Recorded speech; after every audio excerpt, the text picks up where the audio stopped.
ما در این مصیبت‌ها با شماها شریکیم. البته اجر شماها خیلی بیشتر. خداوند انشاءالله که این اجر رو برای شماها افزایش بده و نگه داره. خب این عکس شهیده. بله. چند سالش بود ایشون؟ 34 سال؟ 35 سال از اتفاق. 35 سال.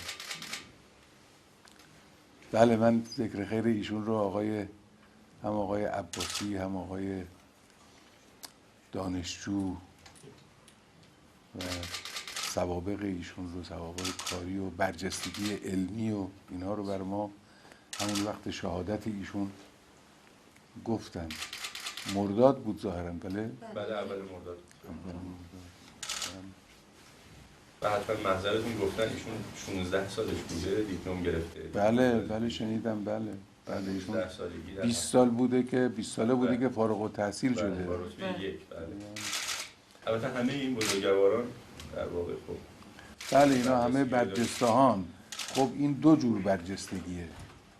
یک برجستگی طبیعی و ذاتی و استعداد و که منتج میشه به برجستگی علمی و این یک نوع برجستگی است که واقعا جای افتخار داره انسان به اینها افتخار کنه. یک برجستگی معنوی است که نشانش همین شهادت. یعنی واقعا این حرف از بس بر زبانها جاری شده عمق و اهمیتش که اندهو پنهان میمونه. خدای متعال رتبه شهادت در راه خودش رو واقعا به هر کسی نمیده. واقعا باید انسان با همه وجود بفهمه و باور کنه. اینها یک خصوصیاتی دارند که خدای متعال این رتبه رو به اینها عطا میکنه. البته برای بازماندگان سخته، برای پدر، مادر، همسر، فرزند، علاقمندان، دوستان، خویشاوندان، اینا خب معلومه سخته. اما او با این نگاه به یک مقاماتی رسیده که اگر انسان به اون مقامات توجه بکنه آسان میشه برای انسان. واقعا اینجوریست.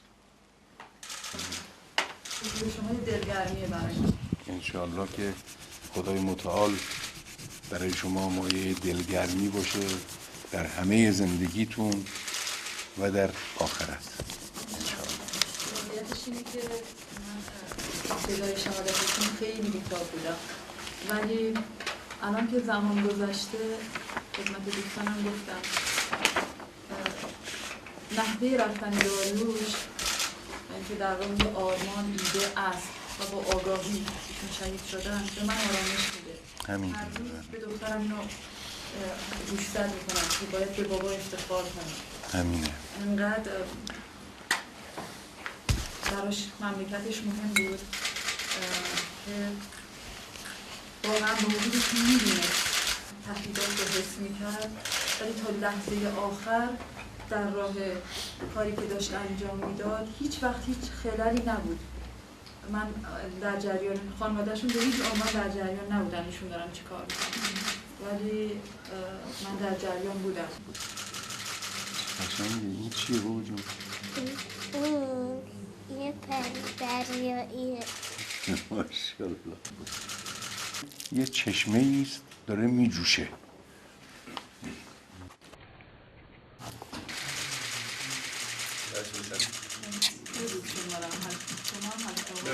خیلی خوشمزه.